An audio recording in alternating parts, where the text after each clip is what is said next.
Good morning, everyone, and welcome to the second part of the Hoover Education Summit. As I mentioned, we plan to do this over and over again, probably till we get it right. For those of you I've yet to meet, I'm Macke Raymond, and I'm the Program Director for Education Research at the Hoover Institution. I'm also the Director of the Center for Research on Education Outcomes, CREDO, here, and I will be moderating today's session. I thought we got the summit off to an amazingly stellar start last night. It was a real privilege to hear from our director, Condoleezza Rice. And I really want to thank her again. She will be with us later today. Affairs of state and other matters are keeping her at her desk this morning, but she will be by later on. I think her commitment to improving American schools is so evident, and just can't say how excited I am, and we are at Hoover, that this is going to be an expanded area of focus and effort. So I personally want to thank her for her leadership and for her inspired talk last night. It's also just wonderful to see all of you, to be back together with friends and colleagues and luminaries in our field who've chosen to spend the day with us today. This is a particularly wonderful view from here, and I wish you all had it. I would offer as an alternative that this is actually better than a Facebook birthday, having all of you together. So thank you. Your presence is a gift. And I hope it's one that will unfold as a public good for all of us. Putting on my academic hat for a second, in case you don't know what a public good is, it has two attributes.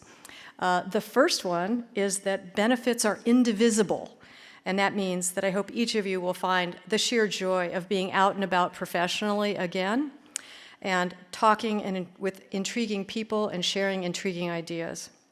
And the second trait of public goods is that they are non-rivalrous, and that means that your ability to consume and enjoy today in no way diminishes the chances for the same for the person sitting next to you.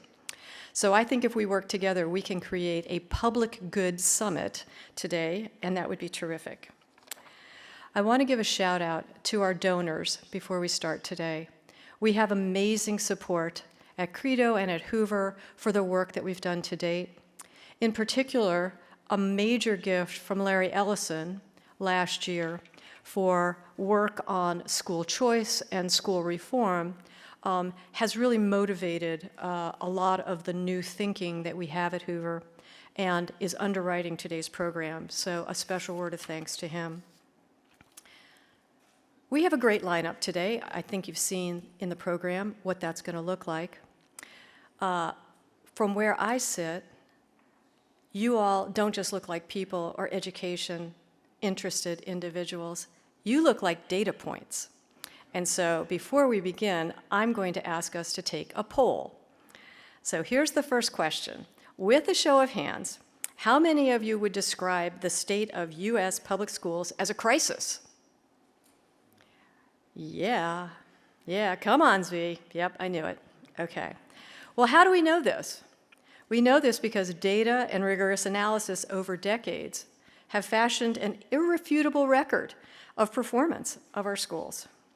And many of you in attendance today have been instrumental in building the unavoidable recognition that we now face, that we have a sorry situation in communities all across our country.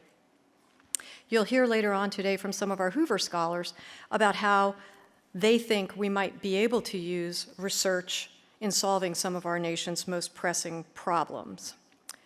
Question 2. How many of you are angered by the lack of progress in improving our schools over the past decades? Raise of hands. Angered, yes. Well, how do we know this? One more time.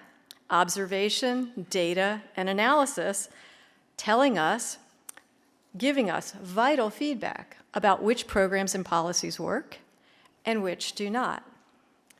Of course, and for obvious reasons, not all of that feedback is welcome or well received. But that's also an important source of data because then we get to see who's actually using evidence as a guide for policymaking, for program design, for improvements in these areas, and importantly, who is not. Third question. How many of you are heartbroken over the fact that millions of students, millions right now, are losing their life chances for lack of a public education that adequately prepares them to fully participate in community and work and civic life and other opportunities? COVID only made that worse. How many? Oh yeah. Okay. So with my Credo hat on, I'm delighted that we have earned the trust of dozens of states to allow us to access information at a student level so that we can conduct our studies. The downside of being entrusted with all that student level data is that we can literally see schools hemorrhaging students as those students go through elementary and secondary. We can see outcomes of students diverge over time, and then literally we see them just fade out of the data, gone. And there doesn't seem to be any after that for those students. And so while Mark Schneider last night told us that he's up at night because of the flatlining of literacy rates, the fact that we're losing kids out of the system is what keeps me up at night. So Mark, where are you? There you are. Midnight Zooms for us, all right, in our sleepless nights. All right. Question 4, final question. Bonus points are available. How many of you are more motivated than ever after COVID to take action to create equitable and effective ways to educate our youth? Oh yeah. So, as you heard last night from Condoleezza Rice, Hoover is too. What we do, the research, the analysis, the policy guidance, the public service that we do well. But we need to do more of that. Our country needs us to do more of that. And we also need to act in parallel and in partnership with other change-minded individuals and organizations. We've begun that effort through the Hoover Education Success Initiative, HESI, which I now wish we had picked another name because that's really fruity. But we have the joint efforts of the Practitioners Council, which Condi spoke about last night. These are policy leaders from all across the country who have strong roles in their respective organizations to build better systems and better schools. And we're lucky that more than a dozen of them have decided to join us, and we appreciate their show of support. Could I just ask the members of the Practitioner Council to stand and be recognized? All right. Thank you so much for your partnership. You will be hearing from them and other exceptional leaders as we begin our program today. And we're starting by asking 2 key questions. What is the biggest challenge facing U.S. K-12 education today? And what's one change that you would make to improve our schools? Let's listen to their responses.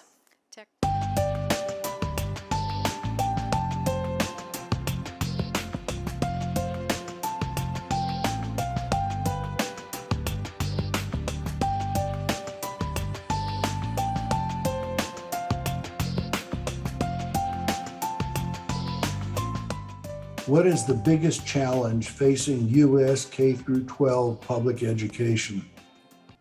Preparing children instead of sorting them. Preparing children for a fulfilling, independent, and productive life as a citizen.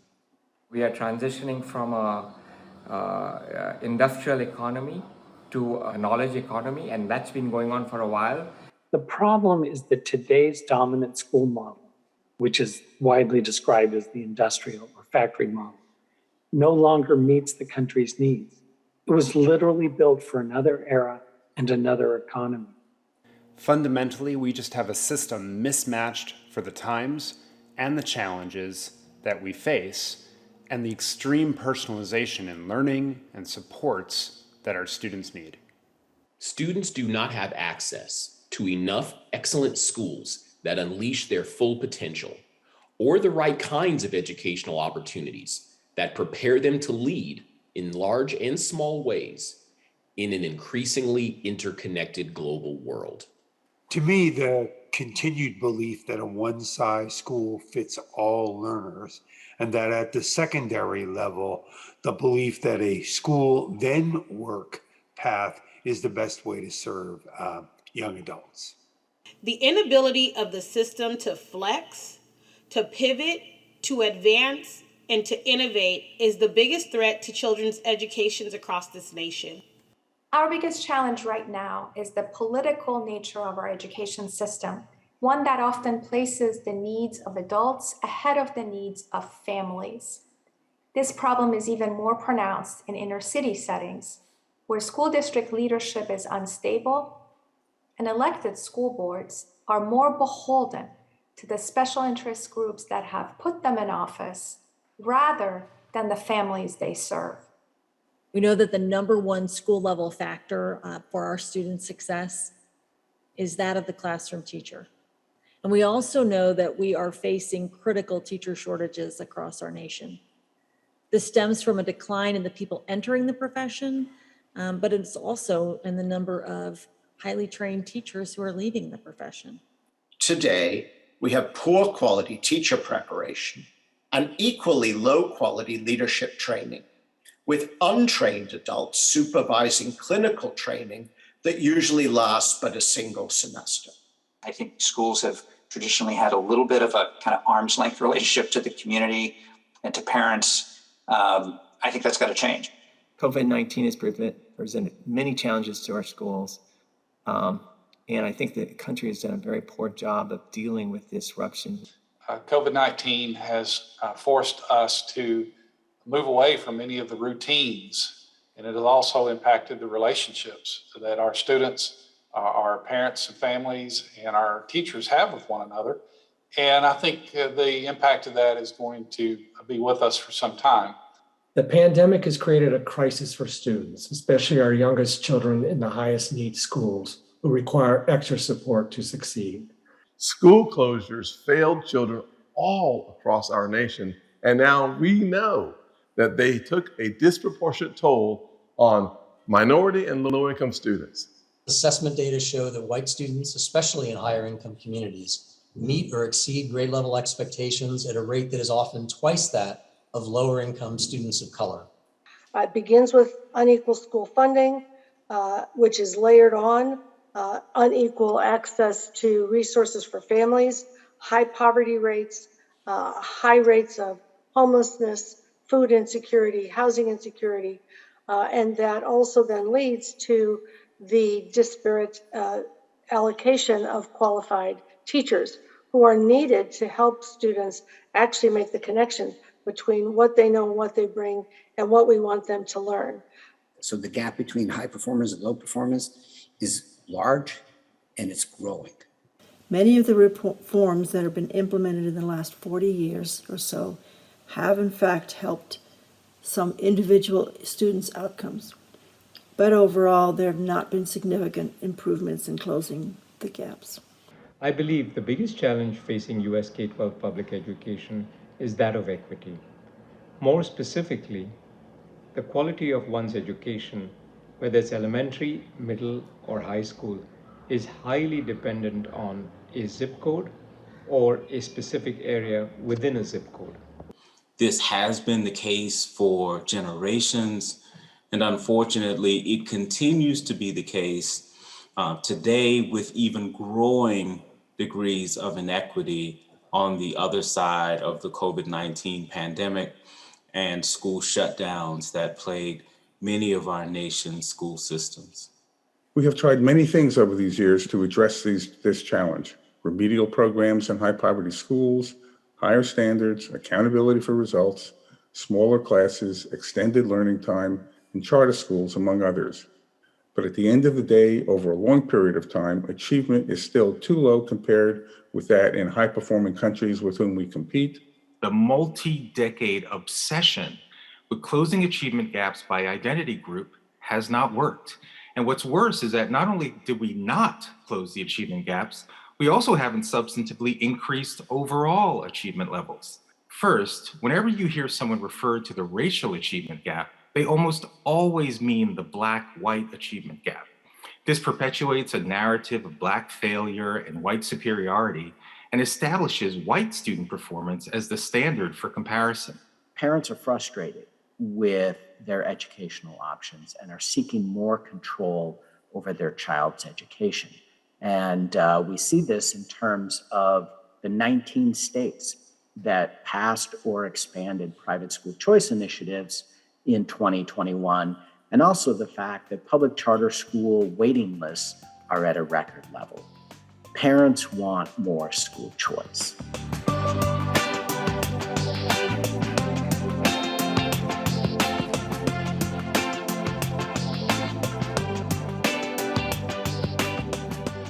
What is one thing you would do to improve elementary and/or secondary outcomes in the United States?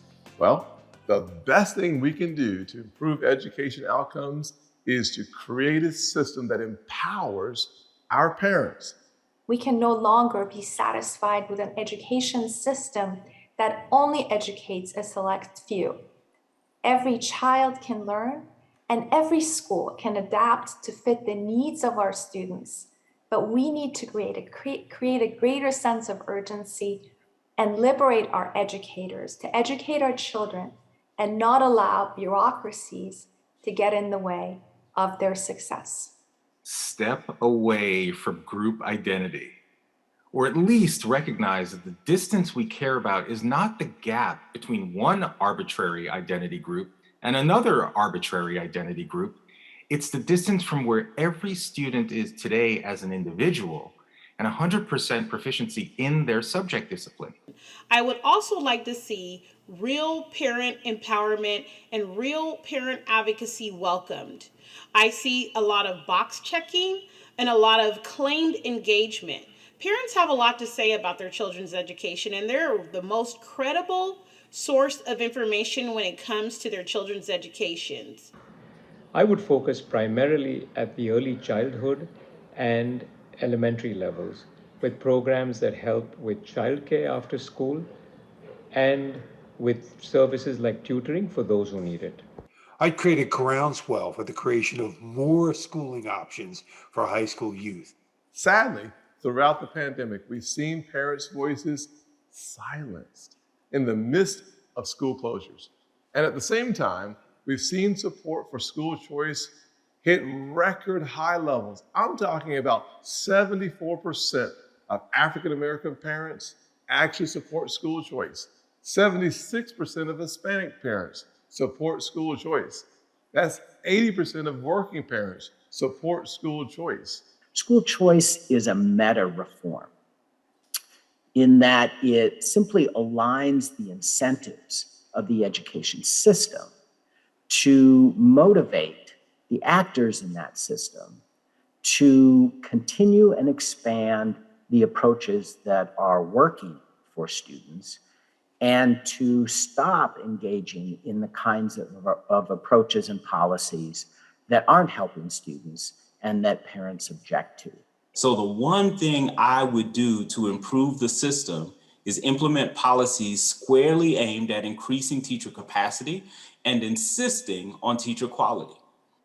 Lasting change has to come at the school level, school by school. To that end, I think the most important single thing we can do to enable more effective execution and coherence at the school level is to develop a pipeline of well-trained, effective school leaders and empower them and their leadership teams to make decisions for their students. We need to build around core instruction with high caliber teacher preparation, curriculum-based PD for existing teachers, rigorous content-based assessments, and the national use of transparent, parent-friendly accountability. Take Massachusetts, which put in place a set of systemic reforms in the early 1990s that propelled the state to #1 in the US rankings on the NAEP assessments and competitive with the high achieving countries in the world. What did they do? They improved teacher training along with subsidies for preparation, equalized salaries that could eliminate teacher shortages. I think Eric Hanushek's work in this space has made clear that that's the single most important school-based factor student achievement. And we all know the challenge of the system, this big, huge, complex system that is, got all of these components. The state has a role, the districts have a role, and the schools have a role, and the higher eds have a role. It's just this big, disconnected, decentralized system that just isn't getting us the folks that we need in the classroom. Whether they're obstacles of poverty, obstacles of COVID-19, obstacles of the lack of broadband access, all of those things that play into the success of our current and future education system, I believe can be overcome by the collective efficacy of teachers working together, collaboratively, looking at their data, understanding the standards that we want our students and the things we want our students to know and be able to do. There remains untapped brilliance in our communities, particularly in communities of color and lower income communities. In small and large ways, we are seeing a groundswell of innovation and new demands from families and communities on schools. We need to create a culture where experimentation and innovation are welcome. If I have to name one thing, I'm going to call out the labor leaders who represent classroom teachers in elections and districts, the AFT, the NEA, and their affiliates. They aren't the only obstacles to innovation, but they are probably the most potent one. At the very least, we need to allow teachers to opt out of funding the political activities of their labor leaders. We must focus on student engagement, igniting the passion for learning in each of our students. There's real joy in learning, and there's real joy in a job well done. And I fear that our students are missing out on that. To improve education, let's help students see and understand the purpose of learning, help them discover their own unique gifts, ask questions, to set goals, and take charge of their own learning. Teaching skills that are necessary, required to be effective, have to be ramped up significantly. We have brain research today that helps to understand ways that children learn. We have data to ensure that we give strategies for deeper learning rather than just memorization. We have research today that identifies the different strategies helpful in teaching to differentiated learners. We need to move to a mastery-based learning system, a rigorous system in which students only move on when they've actually mastered the materials, can demonstrate that mastery in a rigorous way that has validity and reliability. We have spent hundreds of millions of dollars in reading instruction. We have brain science, we have cognitive science, we have behavioral science, we have empirical studies, all of which indicate the right way to teach reading. The problem is we're not doing it. And as a result, our students are not learning how to read. We must implement the rigorous science behind reading across the board. And this includes both ed schools and the K-12 public schools. I place my bet on helping schools implement coherent instructional programs. These must be built around rigorous and standards-aligned, knowledge-based curriculum with tightly aligned and high-quality instructional materials and strategies, interim and summative assessments, and data systems that inform continuous improvement. I believe that one of the primary things we need to do as policymakers is to make learning more relevant. Clearly, today, a number of our students, especially in secondary and in those high school settings, either drop out or don't actually find the secondary environment relevant to their education. How many times have we as parents and as leaders had kids ask, why am I learning this? Incorporate teaching important life skills into the curriculum. For example, listening, accountability, manners, gracious winning and losing, goal setting, habits of success.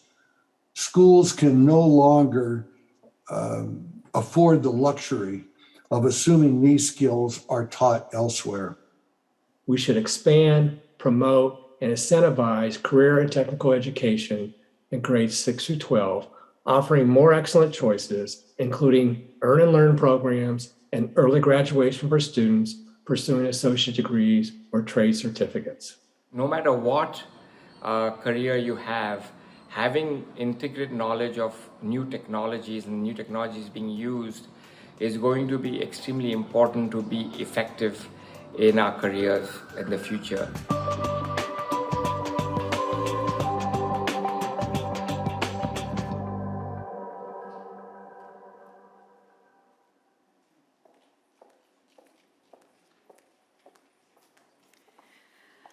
So I hope that you enjoyed that as much as I did. I just want to give a shout out to our creative team. Shauna Farley and her group put these together from the meager beginnings of individual Zoom recordings that our members offered up. So thank you very much for the work that you did. We'll see their work this afternoon as we share with you the final question and answer a little later today.